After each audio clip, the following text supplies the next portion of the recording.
자, 그것이 이제 오늘 27장의 이 본문에는 바울이 죄수의 몸으로 로마로 호송돼 가는 장면이에요. 죄수로. 이 끝으로 보면 뭡니까? 전반기는 베드로, 중반 넘어서서는 이제 사도 바울의 맹활약이 펼쳐지죠. 그리고 뭐 교회가 세워지고 뭐 굉장히 많은 복음의 역사가 일어나고 기적도 일어나고 그랬는데, 이 바울이 죄수가 되어서 이제 로마의 재판을 받기 위해서 호송되어 가고 있는 거. 그게 이제 이 사도행전의 마지막 부분입니다. 이 첫 번째는 이렇게 대단한데, 이렇게 마지막에 이렇게 용두마 삼위처럼 상황이 종료되는 것처럼 미미하게 끝나는 것처럼 보이고 있죠. 여러분, 우리 신앙이 이제 우리 신앙생활도 이런 부분이 있을 수 있습니다. 화려하기보다는 실패로 보여질 수가 있어요, 우리 신앙이. 근데 여러분, 이게 예수님의 생애도 마찬가지입니다. 초기에 기적을 행하실 때, 요즘 제가 마가복음 강해를 하는데 뭐 기적이 일어나고, 그죠? 귀신을 쫓아내고 병자를 낫게 하고 맹인이 눈을 뜨고 귀가 열리고 어마어마한 거죠. 이 공생의 오병이의 사건이라는 것은 화려한 등극이에요, 그죠? 역사의 무대에 아주 커밍아웃을 하시고 예수 그리스도가 얼마나 능력이 많은 하나님이신가를 드러내고 있습니다. 그러나 점점 죽음이 가까울수록 초라하게 보여져요. 초라하게, 그죠? 그래서 마지막 그 십자가는 가장 절망적인 사건입니다. 자, 오늘 이 바울의 이 로마행의 호송도 그야말로 아쉽게 끝날 것 같아 보인다는 거죠. 인간적인 눈으로 보면 뭔가 실패한 것 같은 미미한 초라한 모습으로 마치고 있습니다. 자, 여러분, 이 로마행은 그러나 이제 우리 인간의 눈으로 보면 어떻게 보면 실패처럼 보이는데 그렇지 않다는 거예요. 그 안으로 보면 어마어마한 역사가 일어나고 있어요. 자, 이 로마행은 특별히 대단한 의미를 가진 여행입니다. 하나님의 이 타임 테이블 안에 딱 들어있는, 어떻게 보면 하나님의 그 메모장에도 특별히 이렇게 티크가 되어 있는 아주 정확하게 특별 표시를 해놓은 대목이에요. 자, 여러분, 갑자기 바울을 호송하여 가던 이 배가 이제 풍랑을 만나는 사건입니다. 우리가 잘 아는 건데요.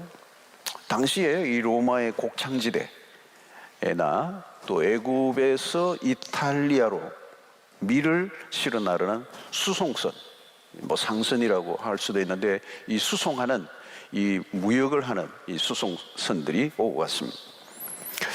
자, 거기에 이제 뭐 오늘날처럼 배가 많이 있고 뭐 비행기가 있고 이런 시대가 아니기 때문에 유일한 이 해외로 가는 수송 수단이 이 배인데, 이 죄수들도 함께 뭐 겸사겸사 여러 목적을 두고 이제 배를 이제 운행한 것입니다. 여기에 로마에서 특별한 재판을 받을 사람들을 죄수들도 이제 나르는 일들도 했던 것 같아요. 그때 이제 바울이 탄 것입니다. 바울이 죄수로 이 배를 탔습니다. 자, 근데 이 배가 풍랑을 만난 것이죠. 풍랑을 만났습니다. 근데 이 앞부분을 보면, 27장 앞부분을 보면 이미 바울이 이 풍랑이 있을 것이라고 하는 얘기를 해요. 출발하기 전에 바울이 이 사태를 예견하고 풍랑을 대비해야 된다, 이렇게 조언을 해 주었습니다. 근데 바울이 누구입니까? 죄수잖아요, 죄수. 그러니까 아무도 바울의 얘기에 귀를 기울이지 않는 거죠. 그래서 이러면 11절에 보면 이제 그게 나오죠. 백부장이 선장과 선주의 말을 바울의 말보다 더 믿더라. 뭐 당연한 거 아닙니까? 모든 권한을 가지고 있는 이 백부장이 선장과 선주의 말을 들었다는 겁니다.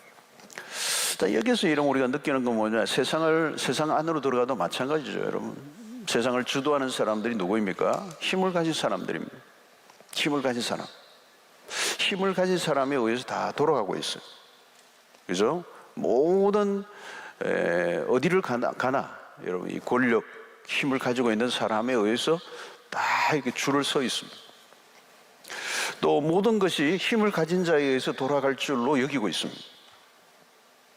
자, 그래서 처음에는 이 남풍이 순하게 불었다고 그랬어요. 사람들이 이제 자신만만했죠. 이 순풍대로 가면 로마에 곧 도착할 것이고, 거기 가서 이 물건을 팔면 이제 수입을 얻고 돈을 벌 수 있을 것이다 라고 하는 희망을 가진 거죠. 문제는 얼마나 문제가 없었습니다. 그런대로 순풍에 돈 딴 듯 뭐 이런 표를 쓰죠. 이때는 의기양양하고 사람들이 자신만만해하고 또 거들먹거리기도 하고 모든 것이 내 마음대로 될 것 같이 이제 흘러가고 있습니다. 근데 한순간에 이 돌풍, 광풍이 불어닥쳐. 그래서 얼마 못 되어 이 섬 가운데로 우리가 잘 아는 유라굴로라는 이 광풍이 대작을 했다는 거예요. 14절을 보면 얼마 안 되어 섬 가운데로부터 유라굴로라는 광풍이 크게 일어나. 자, 이 순풍으로 가던 듯 하다가 갑자기 광풍이 일어나는 것입니다. 여러분, 광풍이 어떤 것입니까? 이 바다에서 갑자기 돌풍이 일어난 거예요. 이 갑자기 일어난 겁니다. 예측 불허예요. 자, 여러분, 우리가 어떤 사람이 광풍을 만난 걸 보면서 인생의 광풍을 만나요. 근데 그걸 우리가 보는 우리의 입장은 뭐냐면 저 광풍 나하고 상관없다고 생각해요. 예. 지금도 여러분 이 세상에는 수없는 광풍이 일어나고 있거든요. 인생의 광풍을 만난 사람들이 많아요. 예. 뉴스를 보면 사건 사고들이 수없이 있지만 그 뉴스를 보지만 그게 나와는 상관이 없다고 생각해요. 여러분, 국민의 3명이나 4명 중에 한 사람이 암이라고 그래요. 암. 지금 우리 이 사회는 암이 어마어마해요. 그러니까 쓰는 사람 중에 암이라니까 웬만하면 우리 이제는 가족에 다 암이 있어요.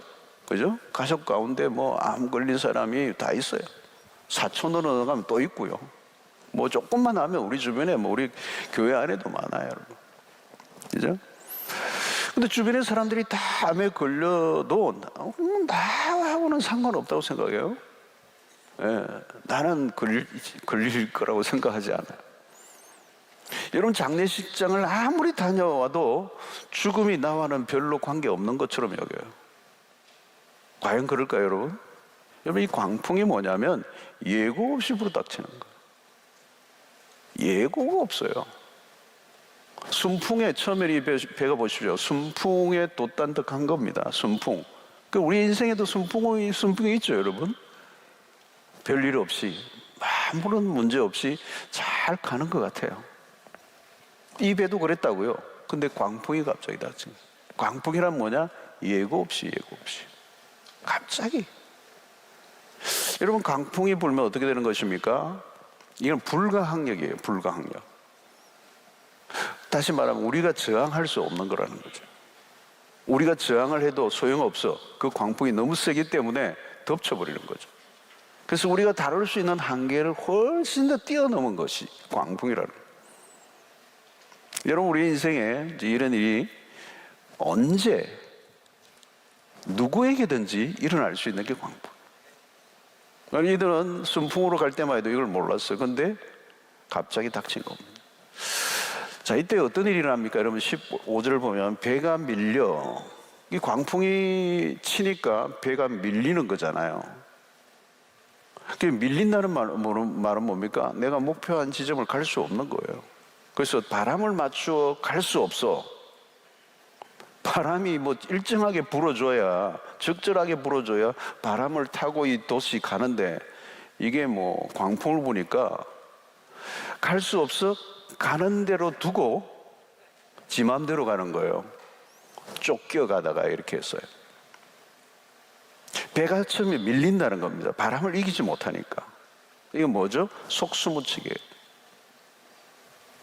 목적지를 향해 갈 수가 없는 겁니다. 이것을 우리는 뭐라고 얘기해요? 표류라고 하죠. 그리고 표류가 계속되면 어때요? 자초하게 되죠. 여러분, 우리 인생에는 이런 일이 자주 일어납니다. 자기가 원하는 방향과 다른 곳으로 떠밀려 간다는 거예요. 아마 코로나를 만나서 이런 일을 겪고 있는 분들이 한두 명이 아니죠. 자신이 원하는 방향으로 갈 수가 없어. 평소에는 우리가 계획도 세우고 또 내가 내 인생을 주도할 수 있다고 생각을 해요. 이렇게만 하면 되지. 그렇게 되지 않는다는 거예요. 치밀한 계획을 세우고 완벽한 전략을 짜고, 그러나 실제 상황은 전혀 엉뚱한 방향으로 흘러간다는 거예요. 이끌어가는 게 아니라 떠밀려 간다는 거예요. 자, 여러분, 인생이 왜 힘든 것입니까? 내가 원하지 않는 방향으로 돌아가기 때문에. 여러분, 연초에 계획했던 게 연말에 그대로 됩니까? 무슨 일이 일어날지, 광풍이 일어나면 모든 계획과 모든 우리의 그런 도모하는 것들이 다 상관이 없어요. 여러분, 인생을 살았던 올해 어느 정도 살았던 분들이 얘기가 뭡니까? 젊은 날 꾸었던 꿈들과는 전혀 상관없는 모습으로 내가 살아. 자, 오늘 여기서 본문을 보면 사람들은 광풍으로 할 수 있는 일을 다 이제 하죠. 먼저 하는 일이 뭐냐면 사공들이 배에 짐을 다 풀어 넣었습니다. 바다로.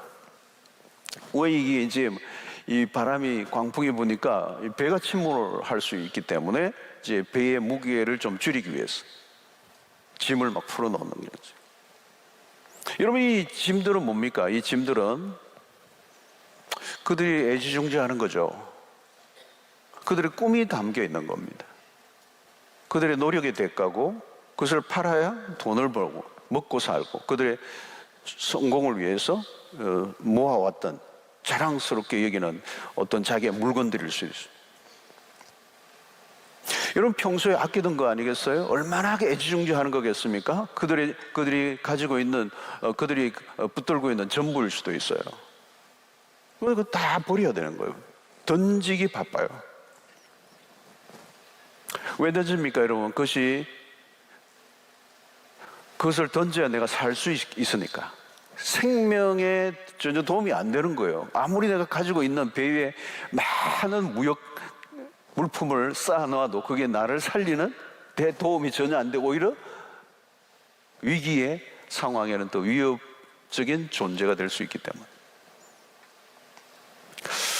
여러분, 열왕기사서에 보면 아람의 장관 나아만이 나오죠. 나아만이 그 엘리사의 그 처방을 받아서 뭘 해요? 요단강에 들어가기 위해서 옷을 벗죠. 요단강에 들어가서 7번 이제 물에 잠그라는 거죠. 근데 여러분, 요단강에 들어가려면 옷을 벗어야 돼요. 여러분, 옷을 벗어야 돼요. 그 옷에는 뭐가 있습니까, 여러분? 나아만 장군의 그 옷에는 주렁주렁 계급장이 달려 있는 겁니다. 화려한 그 계급장들, 화려한 그 옷을 입고 있는. 근데 그것을 다 벗어 던져야 돼요. 번져야 돼. 그 어떤 것도 생명과 바꿀 수 있는 것은 없는 거예요. 사실은 굉장히 자존심 상하는 일인데 그걸 벌써 던져야 돼요.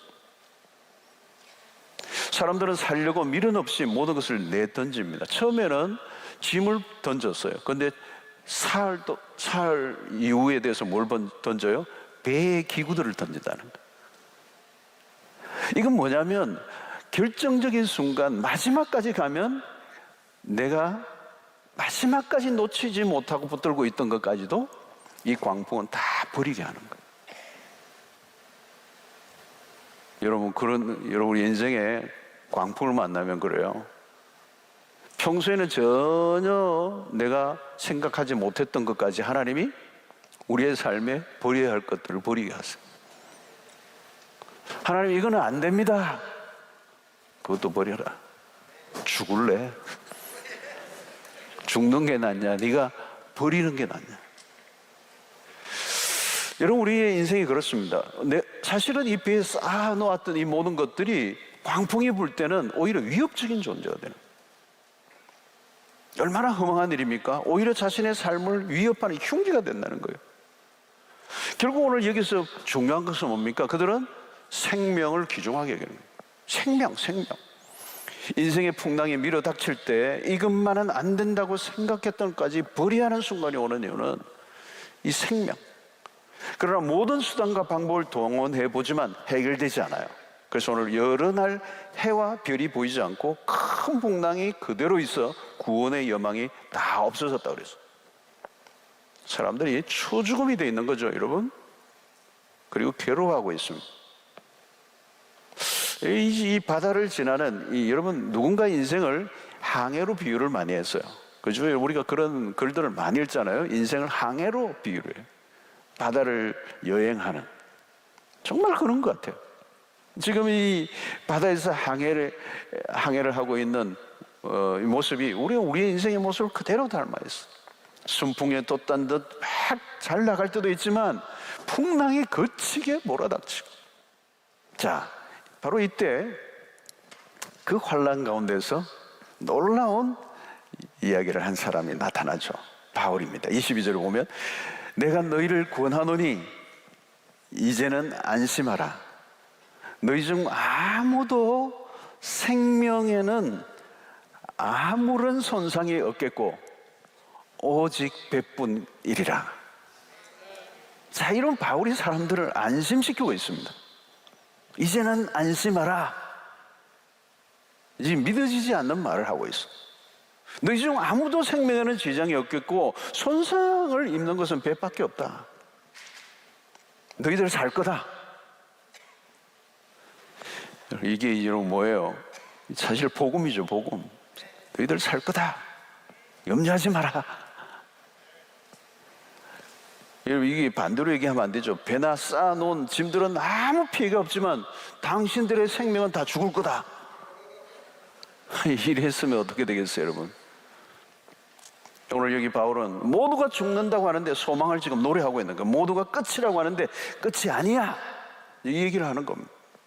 그러면서 바울 자신이 하고 있는 이 얘기가 자기 얘기가 아니라 하나님이 자신에게 들려준 이야기라고 전하고 있어.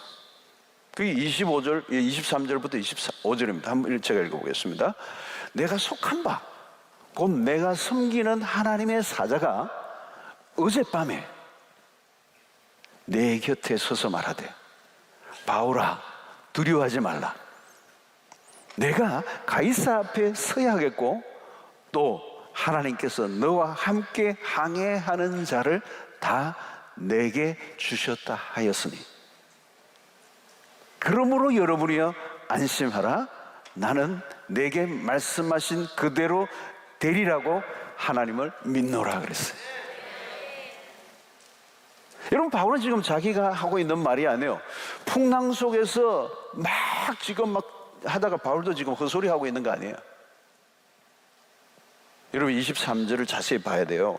내가 속한 바, 곧 내가 섬기는 하나님의 사자가 어젯밤에 내 곁에 서서 말하되. 바울은 하나님의 음성을 들었습니다. 하나님이 바울에게 말씀하신 것이죠. 풍랑으로 모든 것이 단절된 바다의 한가운데서 바울은 하나님과 교신을 하고 있는 거예요. 하나님과 접선하고 있어. 하나님의 음성이 바울에게 들리고 있다는 거예요. 여러분, 고통 속에서도 교통이 있으면 살아요. 누구와 교통일까요? 하나님과 교통하며 사는 거예요. 우리가 날마다 하나님과 교통하는, 해야 하는 이유가 무엇입니까?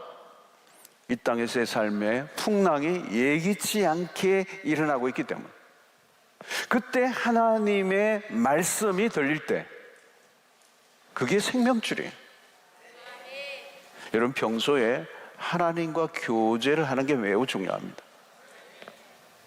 여러분, 이런 교실은 갑자기 아무에게나 일어나는 일이 아닙니다. 평소에 연결이 되어 있어야 돼요. 그렇잖아요, 여러분. 아무도 지금 평소에 그런 거 생활이 없었던 사람이 갑자기 임한 게 아니에요. 바울은 평소에 하나님의 음성을 듣고 일했었던 사람, 그런 성령에 민감한 사람이었습니다. 그가 지금 이 배를 타고 가는 것에도 성령의 인도가 있다는 걸 그는 믿고 있었다는 것. 여러분, 하나님이 전해주신 이 말씀이 무엇입니까? 바울아, 24절, 두려워 말라. 내가 가이사 앞에 서야 하겠고. 여러분, 이 가이사 앞에 선다는 말은 로마에 가도록 하나님이 다 만들어 놓으셨다는 얘기예요. 풍랑이 아무리 일어나도 하나님이 반드시 바울을 로마에 가게 하고 가이사 앞에 서게 하게 하시고 로마의 바울을 통하여 복음을 전하게 하실 거라는 거예요.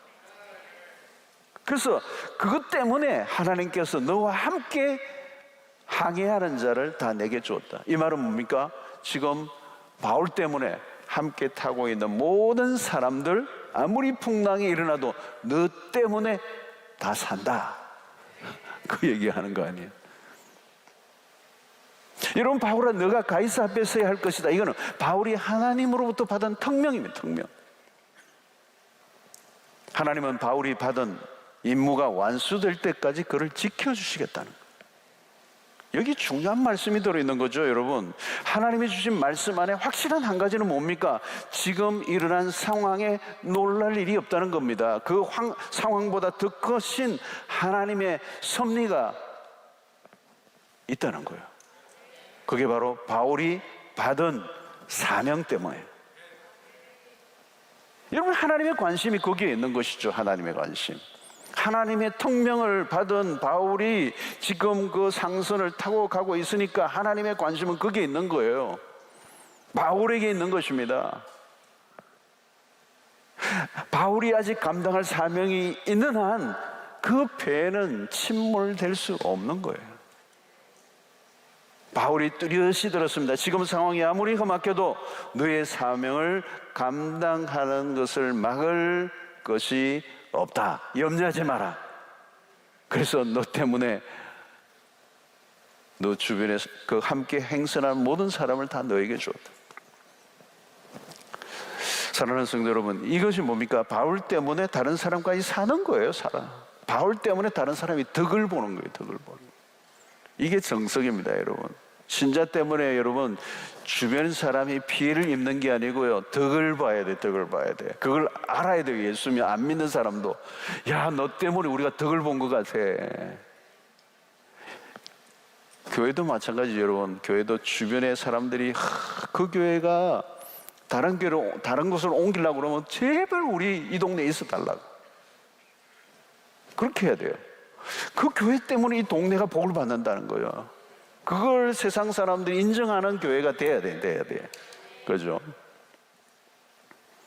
그 교회 다른 데로 옮기고 나니까 너무 좋다. 땅값도 오르고 교회 때문에 땅값도 안 오르고 교회 때문에 시끄럽고 그렇게 비난을 받는 교회가 되면 안 되죠. 오늘 이 바울 한 사람으로 인하여 지금 이 광풍을 만난 이 배가 이 로마까지 가게 하시겠다는 하나님의 음성을 이제 바울이 들었고 그것을 그 배에 탄 사람들에게 지금 얘기하고 있는 거예요. 자, 여기서 뭡니까? 죄수였던 바울이 갑자기 위치가 지금 부상하고 있어요. 리더십으로 바울의 위치가 우뚝 갑자기 솟아오르는 거죠. 그 전에는 바울의 얘기를 아무도 귀를 기울이지 않았어요.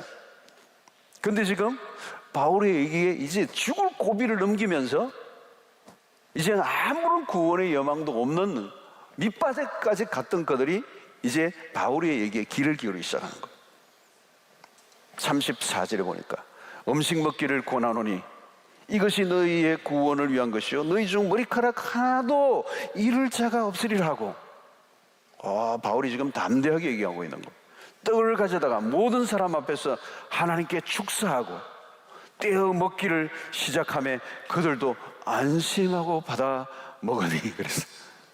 지금 이 모습은 뭡니까? 사람들이 그 앞에서는 이 바울의 얘기를 다 무시했던 사람들이 이제 고분고분해요. 시키는 대로 하고 있어요. 바울의 모습에 도전되는 게 무엇입니까? 인간적인 눈으로 보면 큰 소리 칠 게 하나도 없는 사람이에요. 압송되어 가고 있는 죄수예요. 그의 앞날은 로마에서 어떻게 처형당할지 모르는 불쌍한 죄수의 한 사람이에요. 그러나 지금 여기 배 위에서 죄수의 모습이 아니에요. 배에서 이제 새로운 리더가 된 겁니다. 아무도 그를 무시할 수 없는 존재가 된 것이죠. 처음에는 바울의 말에 귀를 기울이지 않습니다. 그러나 이제는 꼼짝없이 바울의 얘기를 듣고 있어요. 상황의 역전입니다. 모든 모두 죄수인 이 바울의 눈치를 지금 보고 있는 것이죠, 여러분. 여러분, 특이한 장면이에요. 특이한 장면. 여러분, 이게 뭘까요, 여러분? 저는 이게 바로 영적 권위라고 생각해요. 영적 권위. 오늘 우리가 회복해야 될 모습이에요. 여러분, 영적 권위가 교회 안에서만 쓰여지는 게 아닙니다, 여러분. 영적 권위는 세상의 한가운데서도 쓰여질 수 있어요. 왜? 하나님의 음성을 듣고 하나님의 인도를 따라 살아가고 하나님으로부터 사명을 가진 삶을 살면 하나님께서 그에게 권위를 위임해 주시는 거예요. 여러분, 영적 권위란 어떤 것입니까? 세상 사람들이 우리가 말하는 것에 귀를 기울여야 한다는 거예요. 교회 안에서만 아니에요. 직장 안에서도 내가 한마디 하면 사람들이 귀를 기울여야 돼요. 여러분, 신자는 어디를 가나 직급과 상관없이 리더의 위치에 서야 정상이에요. 우리가 가진 영향력은 돈으로 지위로 만든 것과는 다른 것입니다. 세상은 평소에는 큰 소리를 쳐요, 여러분. 자신들이 가진 것들을 가지고 막 큰 소리를 치고 무엇이든지 할 수 있는 것처럼 그렇게 자랑을 하죠. 위세를 떨죠. 그러나 여러분, 우리는 달라요. 우리는 위기의 순간에 우리는 빛이 나는 사람들. 평소에는 별로 표가 안 나요, 여러분. 세상 사람이나 우리나 비슷해요. 그러나 위기의 순간이 오면 우리는 확연하게 달라요. 우리는 본래 세상의 것들을 붙들고 살지 않았기 때문에 그게 있으나 없으나 상관이 없어요. 여러분, 신자가 세상에서 무시를 당한다는 것은 심각한 일이에요. 우리의 말이 먹혀들지 않는다면 이미 영적 권위를 잃어버린 것이죠. 여러분, 우리는 돈은 좀 없어도, 직급은 좀 낮아도 우리는 하나님의 대사들이에요. 하나님의 부르심을 받은 사명자들이에요. 하나님의 권위가 우리 안에 있는 것이죠. 이게 여러분, 신자들만 가지는 어떤 격조예요. 그리스도인의 아우라죠, 아우라. 세상의 다른 것들에 비굴해지지 않고 하나님의 백성으로서 하나님의 음성을 듣고 하나님의 뜻을 따라 하나님의 사명을 받은, 그래서 하나님이 끊임없이 그분의 음성을 들을 때 이 혼란한 세상 가운데서 우리는 길을 알고 있고 답을 갖고 있고, 그래서 우리는 세상 가운데 복음을 선포할 때 그 복음을 평소에는 듣지 않지만 위기의 순간이 오면 사람들은 그 복음의 귀를 기울일 수밖에 없는 상황이 됐다는. 여러분, 순풍으로 막 그냥 돛단 듯 가면 사람들이 기고만장하고 얘기를 듣지 않아요, 여러분. 그러나 위기의 순간이 오면 하나님은 우리에게 권세를 주셔서 우리의 입술을 통하여 하나님의 그런 복음을, 그래서 소망의 이유를 선포하게 하심으로 사람들이 귀를 기울이게 하신다는 거예요. 요즘 보니까요, 이 코로나로 인해 오히려 복음을 기다리는 사람들이 많아지고 있어요. 복음이 너무너무 힘든, 인생의 코너에 몰려있는, 코로나가 아니었으면 정말 그냥 빵빵 잘 나갔을 건데 인생이 막 이게 장애를 만나고 광풍이 불어서 내가 하고자 하는 일들이 아무것도 되지 않을 때, 자기의 인생의 계획이 다 무너지고 자기의 꿈이 다 좌절될 때, 이 땅에 소망이 없음을 느끼는 인생의 허물을 느끼고 있을 때, 우리의 입술을 통하여 그들에게 하늘의 복음을 전할 수 있는 기회를 우리에게 주신 거죠. 여러분, 오늘 직장 안에서나 세상 속에 안 믿는 사람들 속에서 내가 말을 하면 사람들이 긴장하며 듣습니까? 여러분, 우리의 영적 권위가 왜 중요합니까? 세상이 우리의 손에 달려있기 때문에 그래요. 세상을 여러분, 세상의 사람들에게 맡긴 것이 아니고 하나님의 백성들에게 맡겼기 때문에요. 세상이 왜 이렇게 힘들어하는 것입니까? 우리가 이 영적인 권위를 발휘하지 않고 있기 때문에 그래요. 만약에 여러분 이 배 안에 바울이 없었다면 어떻게 됐겠어? 그는 혼란 그 자체에 자중질환이 되어 그냥 그것을 끝나버리고 말았을 거예요. 그런데 그 많은 그런 사람들과 지휘관이 있었지만 결국은 하나님과 함께하고 있는 이 바울 한 사람을 통하여 그 모든 혼란을 잠재우고 그 배가 로마에까지 돌아가, 그들을 살려내는 일을 이 하나님의 사람을 통해 이루어가는 것을 사람들이 그걸 느끼기 시작했다는 거예요. 여러분, 우리의 직장에서나 우리의 삶 속에도 마찬가지입니다. 내가 한 사람 있음으로 인하여 사람들이 하나님의 어떤 권위, 뭐 분명하게 이기는 느끼지는 말을 하지 않는다 할지라도 저 친구가 있음으로 인하여 뭔가가 다른 거. 여러분, 창세기 39장의 요셉의 얘기도 마찬가지 아닙니까? 노예인데 노예가 아닌 거예요. 분명히 노예고 막 대하고 싶은데 막 대할 수 없는 거예요. 그러니까 이 보디발이 요셉에게 다 맡기잖아요. 다 맡기는 거. 그리고 창세기 39장의 표현이 분명히 그런 표현이 있는 거예요. 보디발이 여호와께서 요셉과 함께 하심을 그가 보았다는 거예요. 여러분, 이게 영적 권위예요. 여러분, 예수 안 믿는 사람도 분별력이 있어요. 무슨 분별력? 사꾸란가 아닌가 이걸 분별해요. 아, 이 사람 집사인가? 진짜 집사인가? 아니면 집만 산 사람인가? 집사인가? 아니면 잡사인가? 이거 안다는 거예요. 어떤 분은 또 장로님이 돼도 요즘 좀 엉터리 장로님들도 있는가 봐요. 미국에. 예, 그냥 다 하던데 당신도 한잔해. 와, 이거 진짜 기가 막힌 거예요. 그러니까 무시하는 거죠. 너 가짜잖아. 엉터리잖아. 진짜 안 믿잖아. 너 하나님 안 믿잖아. 안 믿는 거 보이는데. 여러분,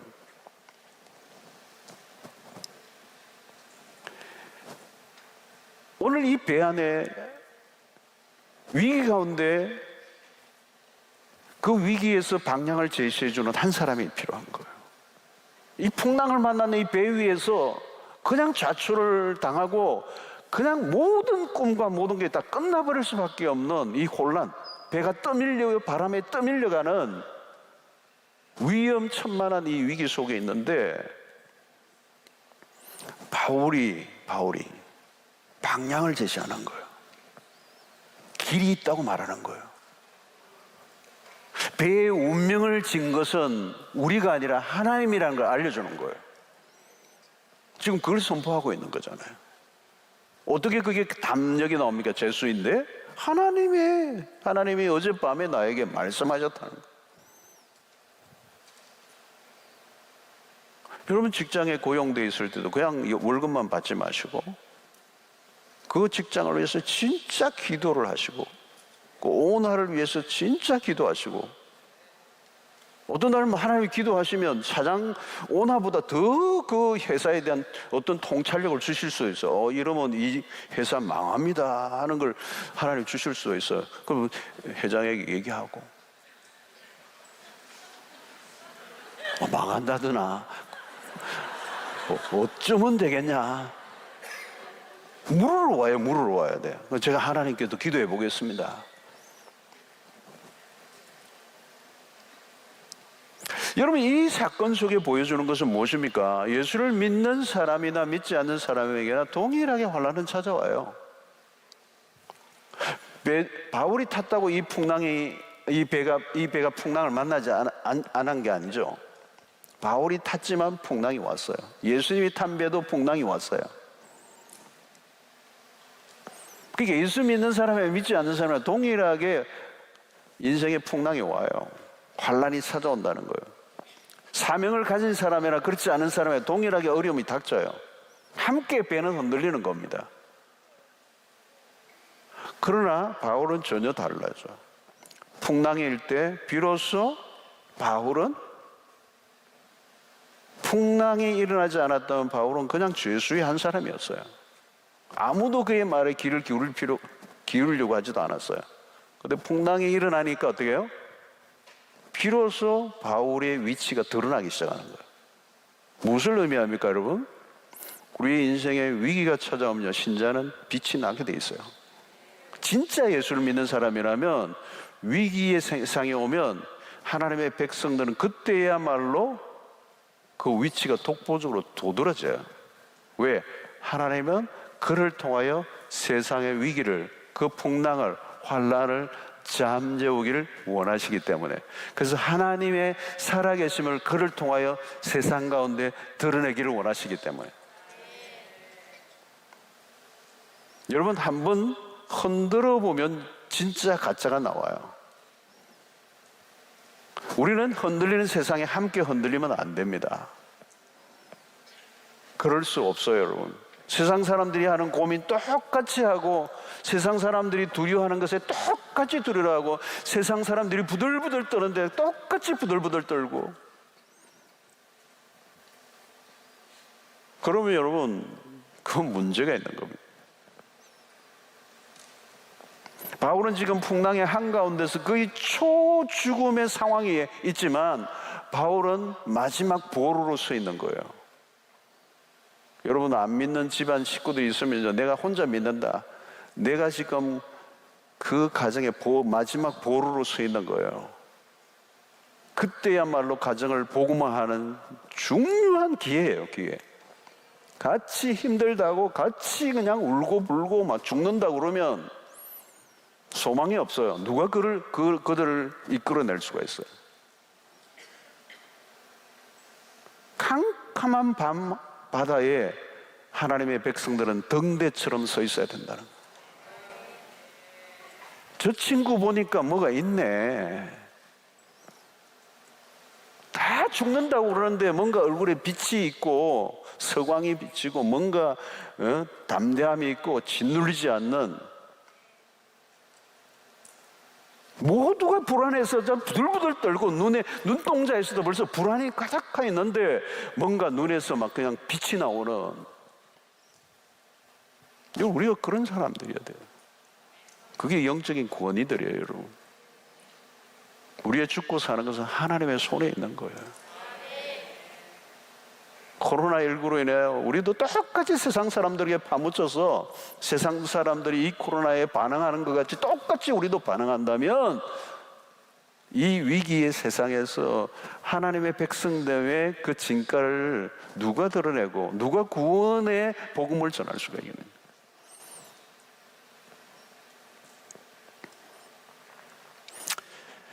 여러분, 오늘 바울이 왜 중요합니까? 오늘 왜 이렇게 광풍 속에서도 하나님이 그 바울에게 나타나셔서 너가 가이사 앞에 서야 할 것이다. 바로 복음 전거죠, 여러분. 바울은 로마의 심장부에 터뜨릴 복음을 가지고 있어요. 바울이 우연히 이 배를 탄 게 아닙니다. 아니, 이 배에 탔던 다른 사람들처럼 돈 벌기 위해서 이 배를 탄 게 아니에요. 로마에 가서 그 당시에 최고의 문명의 그 수도에 가서 돈 벌고 자기의 야망과 성공의 꿈을 안고 그런 목표로 탄 게 아니에요, 여러분. 사람들은 저마다의 목적과 꿈을 가지고 탔지만 바울은 달랐어요.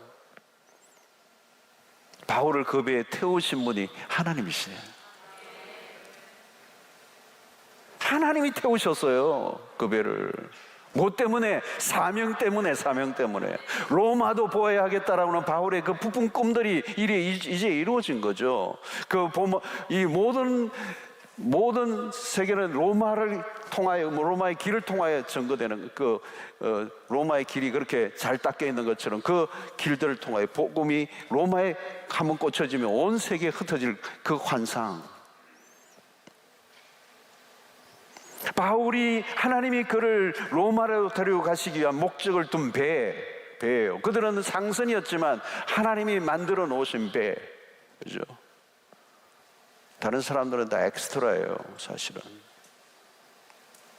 그런데 여러분, 사명의 길이 순탄하면 얼마나 좋을까요?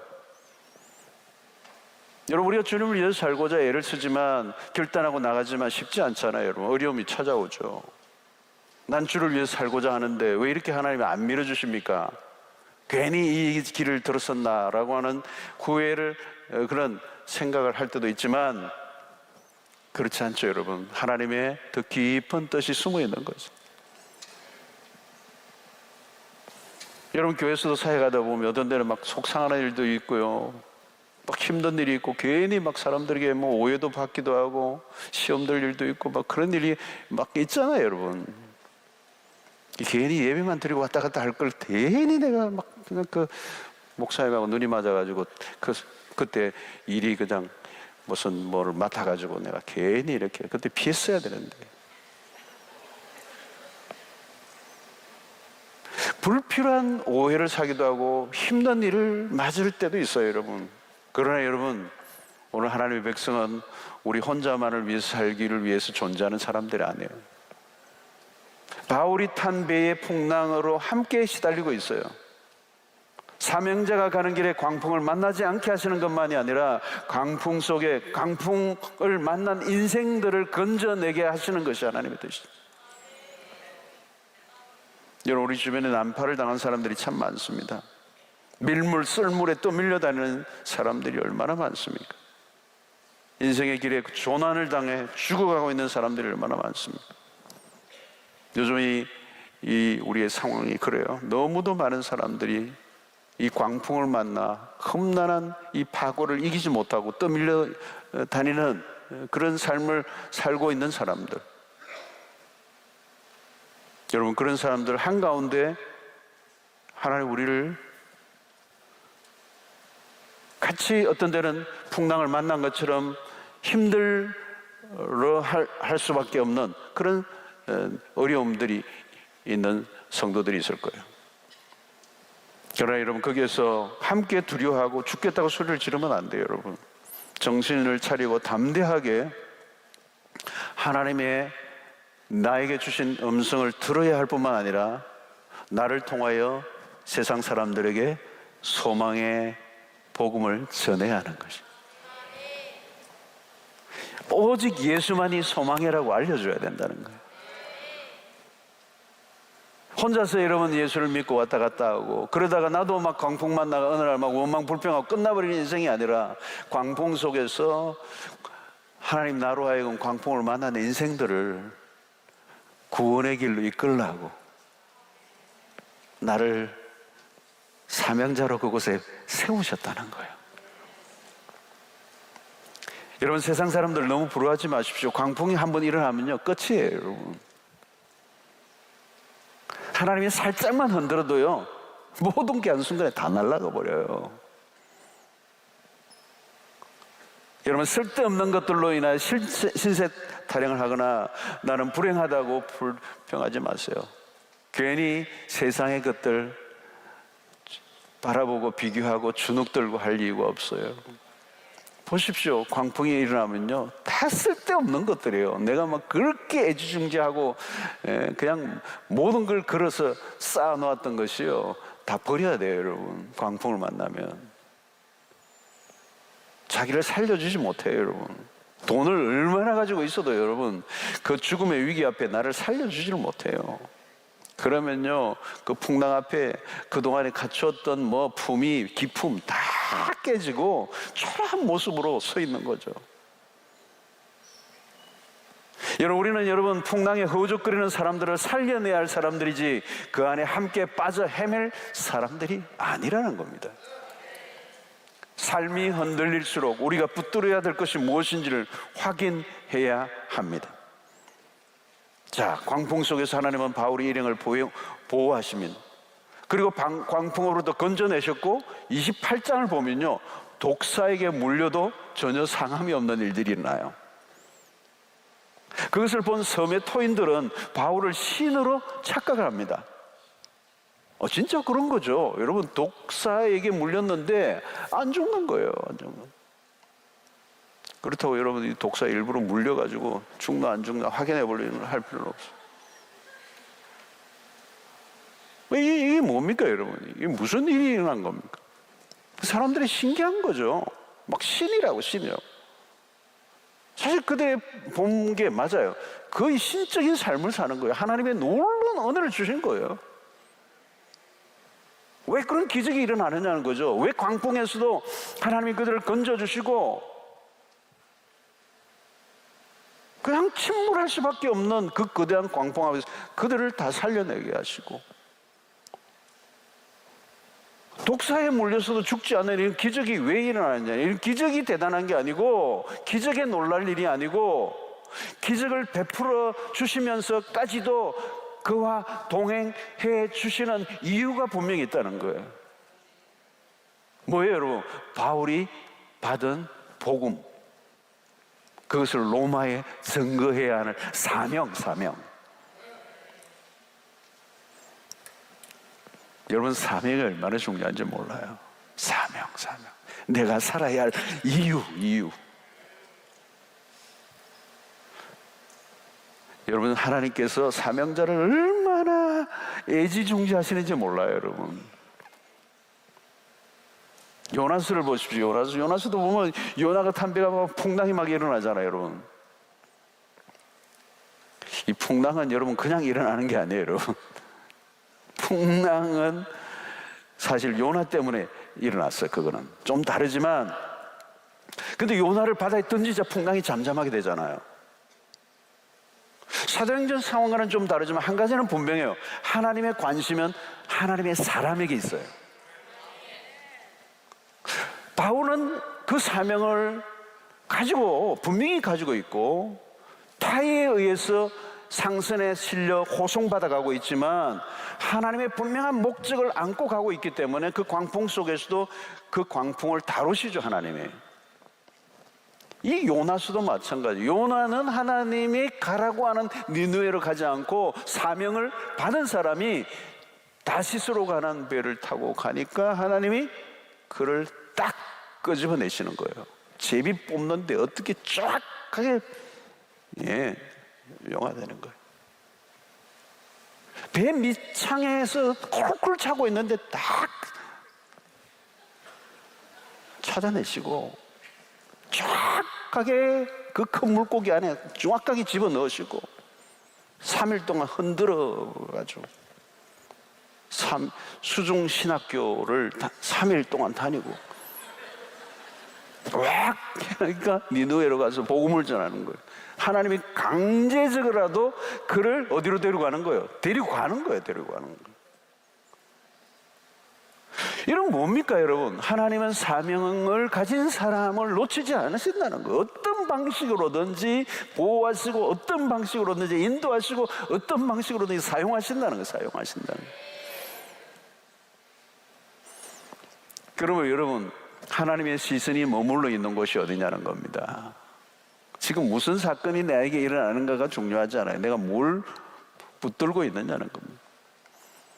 역사의 중심은 언제나 하나님의 백성들이에요. 하나님의 백성들.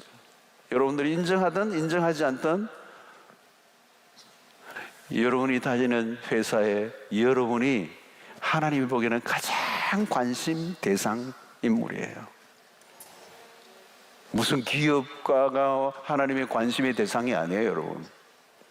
그 직장의 한가운데서 나를 하나님의 사명자로 심어주신다. 이유가 있는 거예요, 그곳에. 안 믿는 집안에 내가 살게 하신 그 이유가 있는 거예요, 이유가. 그리고 내가 있는 곳에 풍랑이 일어나는데 거기 이유가 다 있는 거예요. 왜요? 하나님의 관심은 세상을 구원하시기 위하여 나를 그곳에 심으셨다는 거예요. 여러분, 오늘 우리는 너무너무 귀중한 사람들이에요. 하나님의 목적을 갖고 있는 거예요. 구원의 도구로 사용하시기 위하여 우리에게 사명을 주셨다는 거예요. 여러분, 바다 위에서 이리 편지와 같이 자초의 위기 속에 있을 때, 배가 풍랑 안으로 들어갔다 나왔다 할 때 모든 것이 끝날 것 같았어요. 그러나 바울은 알았어요. 모든 것이 하나님의 손안에 있다는 사실을. 가이사랴 앞에 서야 할 것이다. 그 말씀, 내가 로마에서도 그 일을 해야 한다는 그 음성을 들었던 것이죠. 주님은 바울을 로마의 심장부에 세우고자 하셨어요. 비록 제수로서 보잘것없어 보이지만 하나님은 바울에게 관심을 집중하시는 겁니다. 여러분, 이게 바울에게 있어서는 그 상황에 짓눌리지 않는, 요동치 않는 담대함을 가지고 있는 거예요.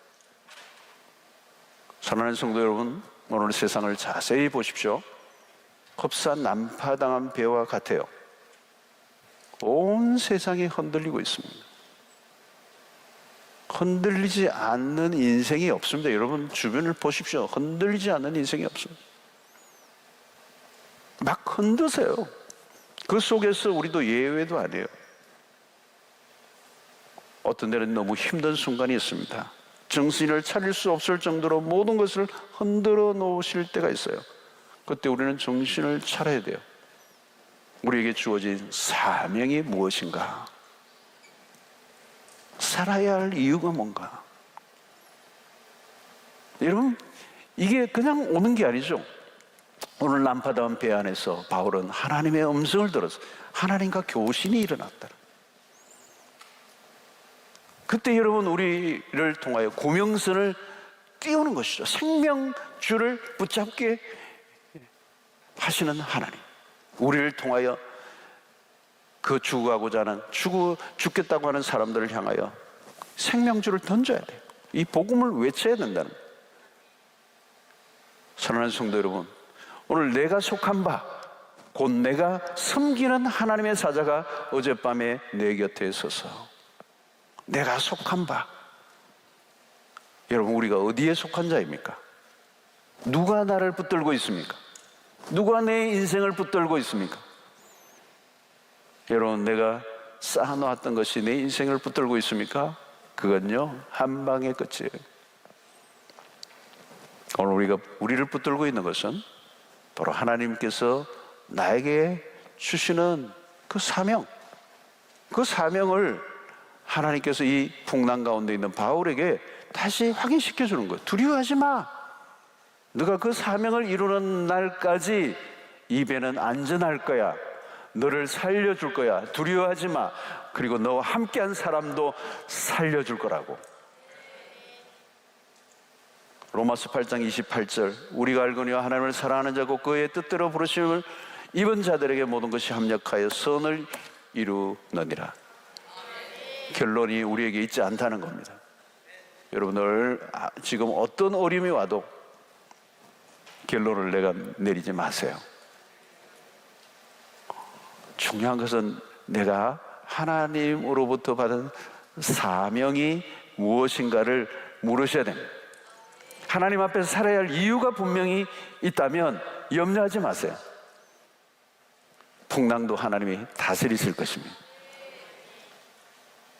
우리가 풍랑을 다스릴 수가 없어요. 하나님이 다스리실 것입니다. 두려워하지 마십시오. 담대하세요. 끌려다니지 마세요. 우리의 삶은 하나님의 손 안에 있습니다. 중요한 것은 우리는 광풍 속에서도 하나님의 음성을 계속 들어야 합니다. 오늘 또 나에게 주시는 하나님의 음성을 들어야 되는 거죠. 무엇보다도 하나님이 우리에게 주신 사명, 우리의 입술을 통하여 온 인류의 예수만이 유일한 소망이 된다는 사실을 끊임없이 선포하고 또 선포하는 여러분들 되시기를 축원합니다. 풍랑에 떠밀려 다니지 마시고 내가 어디 있는지를 확인하시고 세상의 한가운데서 하나님의 백성의 아이덴티티, 이 위치를 잃어버리지 않고 등대처럼 세상에 소망의 빛을 비추어 줄 수 있는 이 여러분들 되시기를 축원합니다.